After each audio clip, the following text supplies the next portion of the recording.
Good evening, gamers. Welcome to another episode of the What I'm Playing Now podcast. My name is Joe Luzzi, and this is episode 30 of the podcast. We'll do some quick updates real quick. Send us some emails, whatimplayingnow@gmail.com. Follow us on Twitter @whatimplayingnow. Drop the G. Google Plus, we have a Google Plus page, plus.google.com/the+sign What I'm Playing Now podcast. And check out our Twitch channel, which is twitch.tv/whatimplayingnow.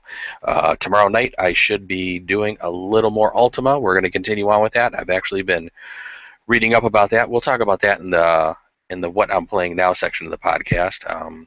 But check out our cast. We're going to try to do that tomorrow on Wednesday instead of Thursday. Hopefully the weather holds out. It's been kind of stormy around here lately, so hopefully we don't lose power again like I did last week. So that's the reason why we had to do it on Thursday. Well, let's jump into some news stories for the week. One of the first news stories, Lateral Damage. It's a game I played a while ago. I think I saw this on Twitter. I can't remember who had actually tweeted this out and sent the link. It's a free game you can actually play through your browser right now. It's a Unity-based game, but they're actually trying to do a Kickstarter for the game, and I've been on Kickstarter recently. One of the games I recently backed was Dungeon Dice, which looked like a pretty cool dice game. Actually, kind of once I backed that, I got into the mode of let's clean up the computer room over the weekend and let's dig through the box of games from when I worked back at the comic book store. And boy, I didn't realize how many games I had collected back then, both miniature figure games, board games, card games. I have a crazy amount of card games. Most of them some of them I haven't even played that I picked up over the years in working there. Some of them I actually found boxes of cards that are basically cards that were pre-printed that publishers had sent us to try to test out the mechanics and the rules of the games and everything like that. So I was just reminiscing over the weekend and finding a bunch of stuff. A couple of dice games I pulled out. One of the dice games I think was a dice game called Throwing Stones.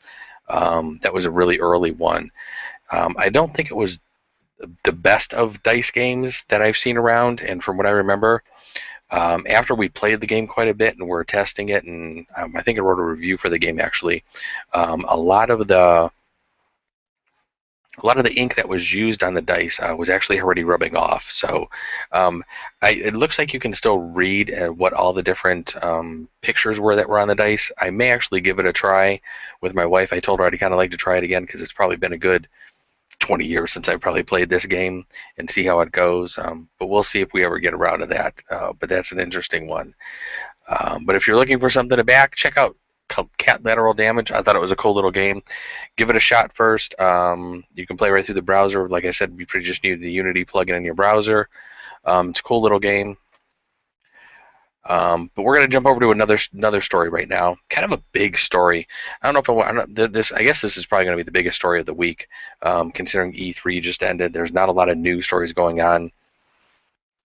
But one of the things that popped up last week was a change, and I don't even know if it's a true change to the EULA. But Minecraft, the company Mojang, basically came out with some information saying where they were going to possibly start enforcing their EULA, and from some of the tweets that were put up by Notch and some of the other people, it doesn't sound like they've really changed the EULA at all, but that they're just maybe looking to enforce it. Now, there could be a couple of reasons for this.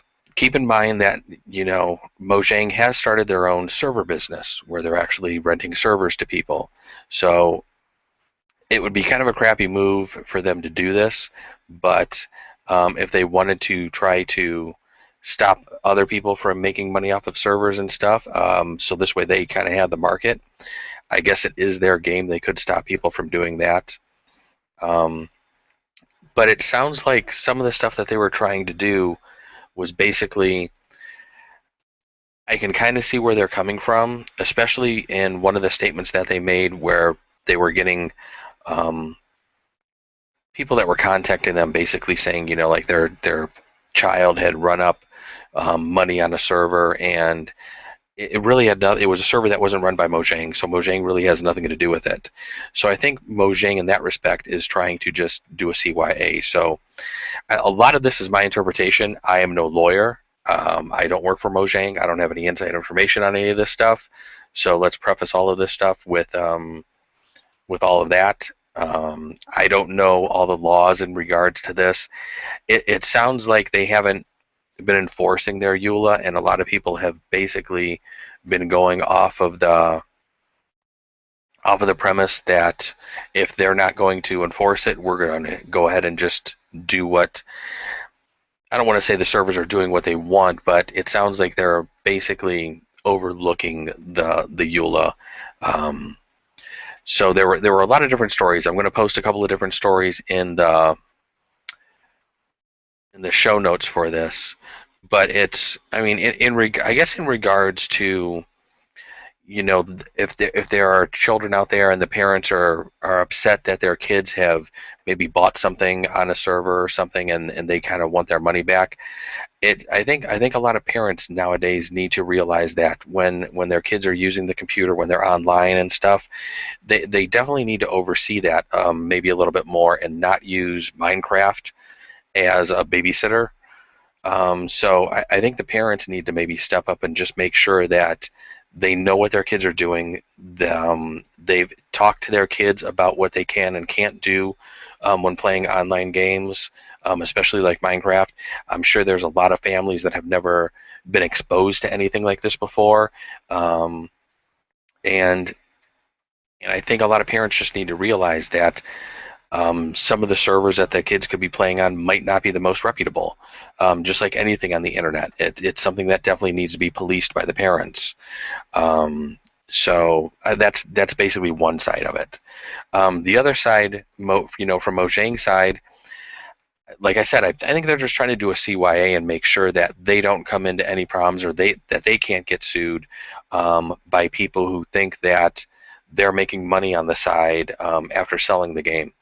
One of the things I was kind of thinking of, and I think I saw it, and I can't remember if it was Notch who tweeted it out or I think somebody had tweeted it out. They're still doing updates to Minecraft, which is actually kind of impressive considering how long the game's really been around. And I think most people have been playing the game for a lot longer than it's actually been released. So a lot of people started, you know, I think I had first originally downloaded the game back when it was in alpha, I think. I didn't purchase the game until beta. You know, one of the early to maybe mid betas that were out is when I actually finally purchased it and started really getting into Minecraft and playing it quite a bit with some friends. You know, we had our own server and stuff though, so we didn't have to worry about some of these other things. But it kind of really surprises me because I was under the impression that after the game did go live, after that first Minecon I think that they had, where they really released version 1.0 of the game, that anybody who bought the game after that was just going to get maybe a couple of updates, but that was probably a good couple of years ago, and they're still updating it quite frequently, and some of the updates have added in quite a bit of new functionality into the game. So I think this is a story we're just going to have to kind of keep an eye on and see what actually comes out of this. It seems like some of the servers, I'm guessing from what I was reading from some of the different articles and some of the stories that have been written about this, some of the servers are still going to be doing pretty much status quo and continue to do their things. And we'll have to see if Mojang actually goes after anybody for maybe breaking the EULA. And we'll see what happens and what comes out of that. Even though I think, like I said, I'm not a lawyer, but from my understanding, even though they haven't enforced it before, I think if the EULA has been in place, they can pretty much enforce it at any time. I don't know if there's any sort of grounds or anything like that. So we'll have to wait and see what comes out of this story. But there was, like I said, I'm going to have probably about three different posts on stories that are dealing with that. And maybe I'll even link back to the original article where they posted. There was a post by Owen on the Mojang update page, where they basically talked about the server monetization. So let's get into something a little later, though, after that discussion. A game called Another World is coming to the PS4 next week, which is actually, I think, this week, because the story came out on the 18th. I believe the game's going to be out on PlayStation 4 probably tomorrow on June 25th, it looks like. And this is a very cool game. I may be picking this up.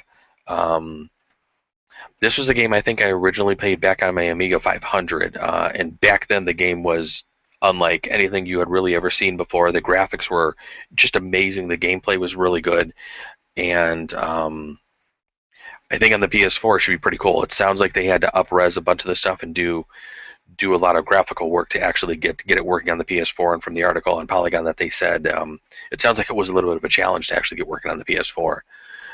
But Another World, it's basically going to be 23 years old. Like I said, I originally played it back on the Amiga 500. I think it was back released for a bunch of early PCs back in '91. But one of the little fact that they mentioned in the Polygon article was, and I didn't know this, that it was one of the 14 titles inaugurating the Museum of Modern Art's video game collection, which is actually pretty cool. Like I said, it's actually back then in '91. I think it was kind of one of the more groundbreaking games, and it was one of the games that a lot of people I think played over the years. So I'm kind of looking forward to that coming out on the PS4. So we're going to jump from an older game coming out on the PS4 to text adventures coming back to Steam. A Polygon article I found, Steam's welcoming text-only adventure games with Heroes Rise series. I remember back on my first PC that I had, which is a Texas Instruments TI-9994A, text adventures were some of the early games that you played. Some of them had graphics, some of them didn't. I remember once I started learning basic programming, text adventures were pretty much the easiest things you can do before you start getting into the sprite-based graphics and doing a bunch of different graphical things. So making text-based adventures was something really easy. I remember making text-based games and saving them off to cassette tape. And you just hoped it basically saved off to the cassette tape, because having to type everything in was back then was usually a pain in the ass. But these games are basically going to be kind of like just novels. It doesn't sound like there's going to be any graphics to it whatsoever. No audio. It almost just sounds like it's a choose your own adventure type of story. That I think I'm going to check out. I kind of like these games. It sounds like they're putting out two. I think I looked earlier. There were two different stories up there on Steam today, and I think they're actually coming out with a third one. And based on how those go, they're going to see how much more they're going to add to the storyline. So I think that'd be something cool to check out. I think they were on sale for $1.99. I think when I looked today, they were $2.99 right now. But I think there was one where you can get several of them together for like $3.99. So check out Steam. I'm going to be talking about Steam. You know what? Let's move stories around. Talking of Steam, Steam's having their huge summer sale right now. And if you have a credit card or any sort of Steam card or anything like that, you've probably spent some money. I know the first day that the Steam sale came out, I jumped onto Steam. One of the first deals I saw was the Witcher series. I picked up the first two Witcher games. They were pretty inexpensive. I think they were around 80% off at the time. So I grabbed both the two Witcher games because after seeing Witcher 3 at E3, I think I want to try to give my hand, or give a little bit of playtime to the first two games, just to get a little bit of feeling for what the Witcher series is about, and not just jump into the third one, because I know I'm definitely going to be playing the third one after seeing some of the trailers I saw at E3. But they're just having a ton of different sales. They're also doing a couple of neat things with the trading cards.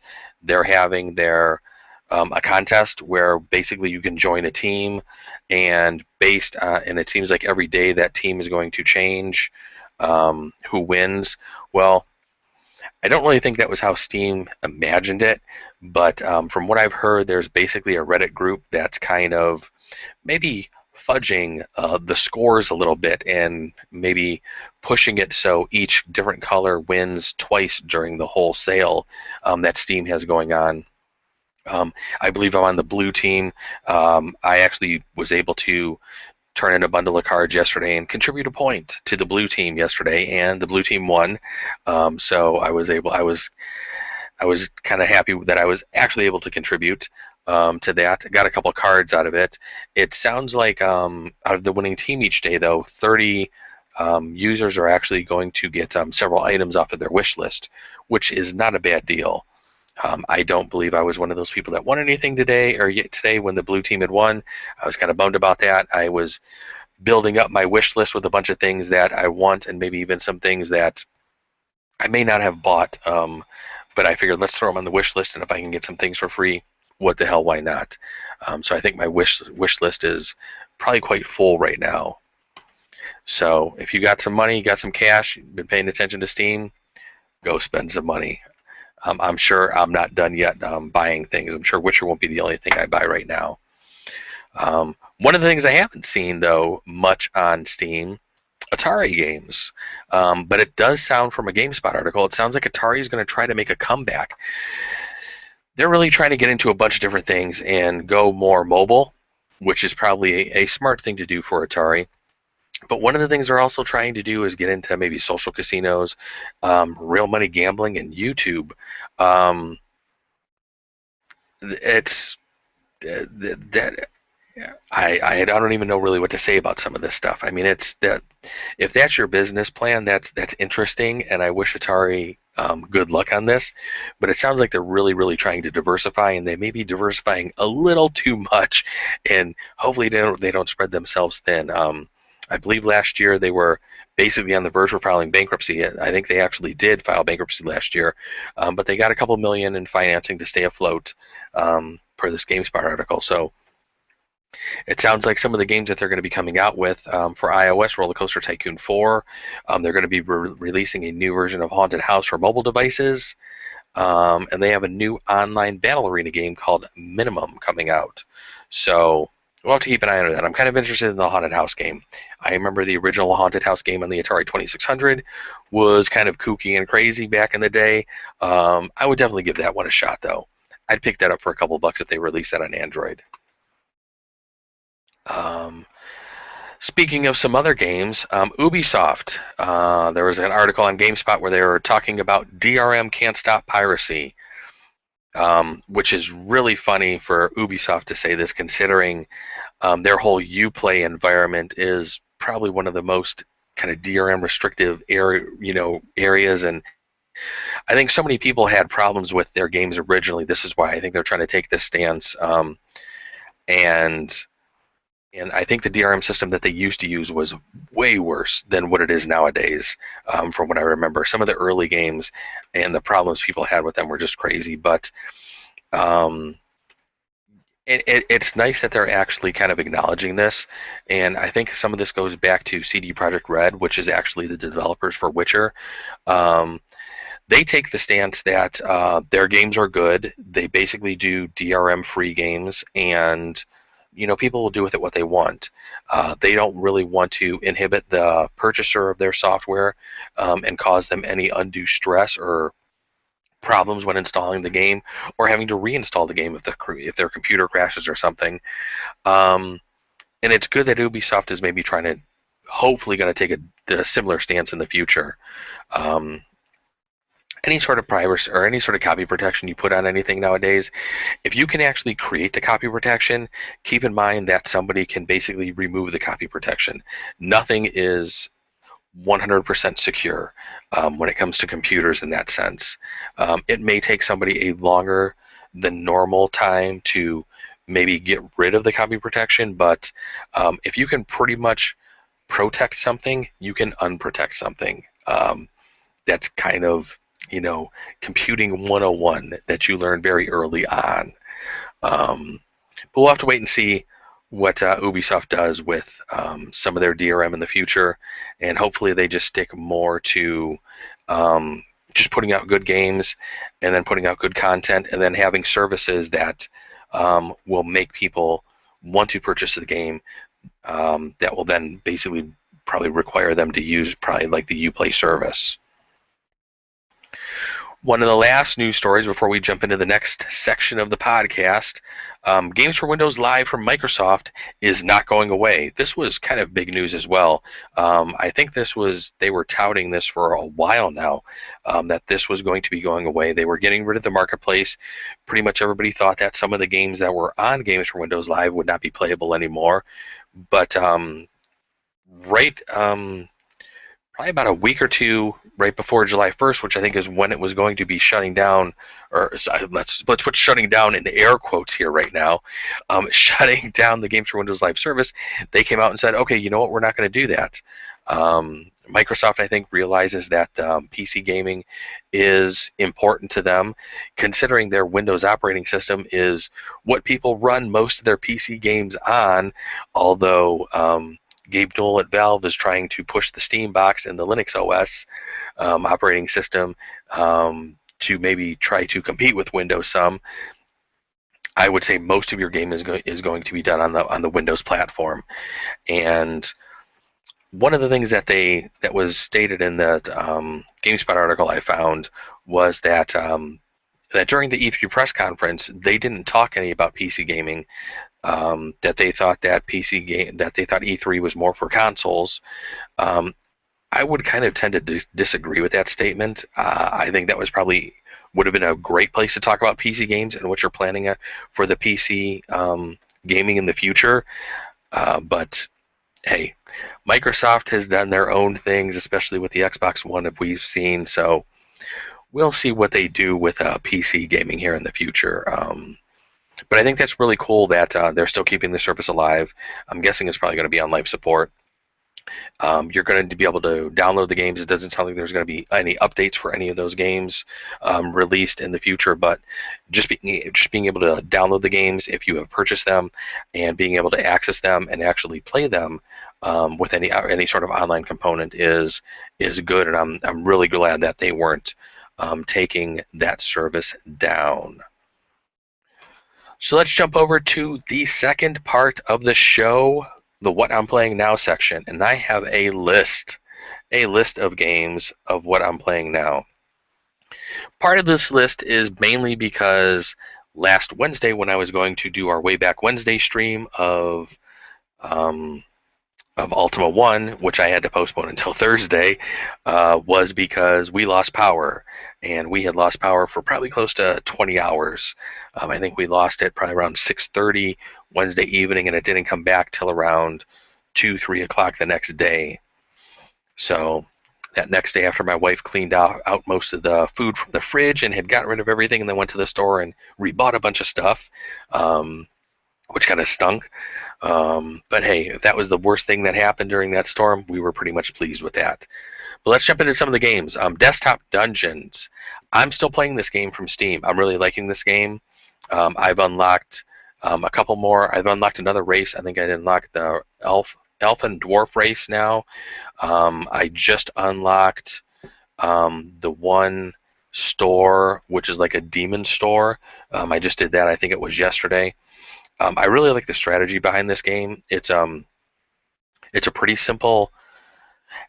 It's kind of one of those games that's simple to play, but probably difficult to master. Mainly because each kind of dungeon you go into, or each screen that you're proposed with, is basically going to be randomly generated. So each one's completely different. I don't think you're ever going to see the same thing twice. So it definitely keeps you on your toes, and you definitely really have to get into a pattern. And some of the ways you can use some of the different spells and the way you can react with some things, until I played some of the different puzzles that they actually had in the game, I hadn't really even thought of using spells in that way. So if you kind of feel like you're hitting a plateau in that game, I would definitely go into the puzzle section and learn some of the additional uses of the spells, and you can then use that when you're fighting your normal dungeons. Of course, I've still been playing Watch Dogs. I'm still completely on the fence with this game. I have a complete love-hate relationship with it. It was a game that I was just wanting to just I was hoping would be my game of the year. Right now, I don't think it will be. I think it was a good freshman effort that they put out. I think, like I've said in a couple other I think I've said in the past couple of podcasts since the game's come out, I think it's a good freshman effort for Ubisoft that they put out with Watch Dogs. But I think there's so much more that they can actually do with the game, and I really can't wait to maybe see the second or third iteration of this to actually see what they come out with. I'm probably maybe about 30 to 40% of the way through, I think, the game. I've been concentrating more on the main storyline lately this weekend, instead of going around and just doing a bunch of the miscellaneous side mission stuff. The more I play the game, the less I'm doing of that stuff. I'm noticing. I'm just trying to mainly just get through the story. I think I have to pretty much be close to the end of Act 2. Um, when I originally got the game, I think I looked it up, and I think there were like 15 different parts within Act 2, and it seems like I've been on Act 2 for a while now, and I've completed quite a bit, so I'm guessing I should be entering in Act 3 here very shortly. Um, but one of the other games I was playing, when the lights went out, and I was lucky that my Vita had a full charge, I got into a little Hotline Miami on the Vita. The controls aren't bad. I was cruising through some of the first early levels, and then I hit one level where I was just getting, no matter what I did, I just wasn't able to click on the screen fast enough to select the guys and get through them. I had almost done it once or twice, and then just got to a section where somebody just came out of a corner and just killed me. So I set that game down before I threw the Vita into the wall, because that game can sometimes get a little tense. But I still like that game. I played that game quite a bit on the PS3. I think I've made it much further on the PS3 than I did on the Vita.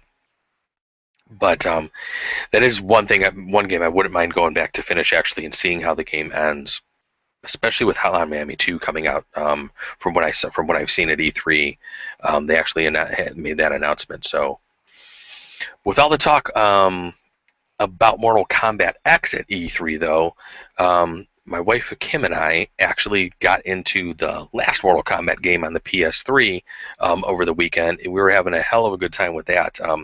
I forgot how good the graphics were on that game and how fun that was. We played it quite a bit when it first came out, and then it kind of just fell by the wayside, and I really haven't gone back to it too much. But we both just had kind of a blast playing that game again. And like I said, it's been a while since we played it. Of course, when we're sitting around drinking on the weekends, we hit up Super Pole Riders, which is always a fun game when you're sitting around drinking. I can't give that game enough credit for being such a simple game, but just being so fun for a multiplayer game. It's that game and one of the other games that I almost bought on the Steam sale, but I really would rather preferably play on the PS4 is Nidhogg, which I've seen the guys at Giant Bomb play before, which I really can't wait to come out for the PS4, because I know that's going to be another great multiplayer game. So a couple other smaller games I played. Walt, the one guy who joins us on the LinuxInstall.net podcast, he told me of a game on Android that I downloaded on my phone that was a free game called Tiny Dice Dungeon. It's a cool little game, sometimes frustrating. Basically, you're rolling six-sided dice for combat, and as long as you don't get a 1 on one of your attack dice, you can continue attacking. So you can sit there, and if you're rolling 2, 3, 4 dice, and you can craft different style of dice along the game as you go through dungeons and collect pieces to dice. You can then craft those dice into maybe like a healing dice. You can craft them into a dice that will basically be a multiplier for damage. You can craft it into dice that will not give you that, or not basically mark you for rolling a 1, and you won't lose your turn there, basically. But you want to make sure that you have some, enough attack dice out to do damage. And you can also have a pet with you, or a minion of some sort, a familiar that can come along with you that you can level up as well. It's a cool little game, but sometimes you just try to push it just a little too far, and that when you push it, you're going to roll a 1, and you do. So there were a couple of nights when I was playing that game where I would get up to the boss creature, and my little familiar would die, my little friend, my minion would die, and There are some microtransactions with the game. I haven't really felt the need to really do it. It seems like you can kind of make enough money within the game to purchase maybe like resurrection potions and stuff that you can use for your pets. Um, it's a fun little game. I'd give it a shot. I don't know if it's going to keep me long term playing it, but for the past week or so, it's been kind of fun to screw around with that. One of the other games I picked back up this week, and this will be the last game we talk about before Ultima 1. I'll mention a little bit about that because we're going to be playing that tomorrow. FIFA 14. FIFA 14 with the World Cup going on. They have an update where you can basically play as all the World Cup teams, which is actually pretty cool. I was kind of amazed that this update was free, and they just have a lot going on with the World Cup. You can play as the teams that are playing that day. You can play, basically play those games. They also have different challenges that they have on a daily basis based on the teams that are playing and the people and the different players who are popular or the best on those teams. You can do different challenges with them. I thought that was pretty cool. So I was actually playing quite a bit of FIFA actually over the weekend, more than I've been playing probably for the past month. I got several games in. Pretty much I played a lot of the World Cup stuff because I was just having a fun time with that, doing some of the different games that they had there and playing some of the different challenges. So Ultima 1 started that last week, and I think played horribly for me. I was dying left and right, but it sounds like at the beginning of that game that maybe seems like the thing to do. I was reading a couple of different websites, studying a couple of different guides that I found that give you a couple of different strategies, and I think I have a couple of different approaches I'm going to try tomorrow when we revisit this game and maybe try to take it a little further. Hopefully we can get through that one in the next couple of weeks and maybe move on to another Ultima one. Or maybe I'll even move on to something maybe different than Ultima. I don't know how long we'll go with the Ultima series. I mean, I did just grab all of them from GOG, from Good Old Games. So I don't know if I want to try to play through all of them at one time, or maybe we'll intermix things to just break it up a little bit. So this way we're not just Ultima all the time on the way back Wednesdays. So but I think I got some good ideas going into tomorrow's game. I'm going to try to do a couple of different things. Going to try to finally start leveling up a little bit because I think I'm still level 1, which kind of bummed me out. So I'm going to try to not die as much. That's going to be the trick. Not die as much. So that was about it. That is it for the What I'm Playing Now section of the game, or the podcast. But what I want to play now, I'm going to go downstairs and play some RBI Baseball 14. That came out on the PS4 today. I've been waiting that to come out on the PS4 for a while. I think it's come out on the last gen consoles, maybe, I think about a month ago or so it's been out, maybe even longer than that, to when the game's been released. I did play a quick couple inning game earlier. Was getting a feeling for the game, getting a feeling for the pitches and stuff. The controls are very simple. There's no online multiplayer. It's co-op, local only. The graphics are pretty good, but it's nice and simple. I think the $20 was a little high. I think I would have preferred to have seen it maybe around the $15 price range. I'm going to have to see how good the season goes. I'm going to maybe try to start a season and see how that plays through. But I'm kind of stoked that finally came out on the PS4, and then I'm able to maybe get some baseball in finally. So the other thing that I'd like to get into now is the Witcher series, since I just picked that up. Like I said, after seeing what was kind of going on with Witcher 3 at E3, that game's been delayed. So hopefully I can maybe get through some of the first 2 games. Don't know if I'll finish them. We know how I am with finishing some of the games, and how my back catalog is going with some games, but that's a series that I'd kind of like to get into and see actually what's going on with that series. I've heard some really good things about the second one. I'm not too familiar with the first one, but from what I can tell, I think they were both pretty well received, and that they were both pretty good. So that's pretty much what I'd like to get into. So I think that's going to be it. We're going to close it out for episode 30 of the What I'm Playing Now podcast. Send us some email, whatimplayingnow@gmail.com. Let us know how we're doing. Let us know if there's anything you'd like to see, or if there's anybody maybe we can interview. Follow us on Twitter at whatimplayingnow. Don't forget to drop the G. Hit up our Google Plus page, plus.google.com/the +, What I'm Playing Now podcast. And don't forget tomorrow, to check out our Twitch channel, twitch.tv/whatimplayingnow. I will be playing, again, Ultima 1, and maybe this Saturday we'll even try to come through with another sort of game. Maybe I will start doing a different style of game than a role-playing game on Saturday. We'll try to get into maybe something a little different. So we'll see what we can come up with maybe for a normal Saturday stream as well. So that's it for episode 30. Go play some games, everybody, and have a good week. We'll see you later.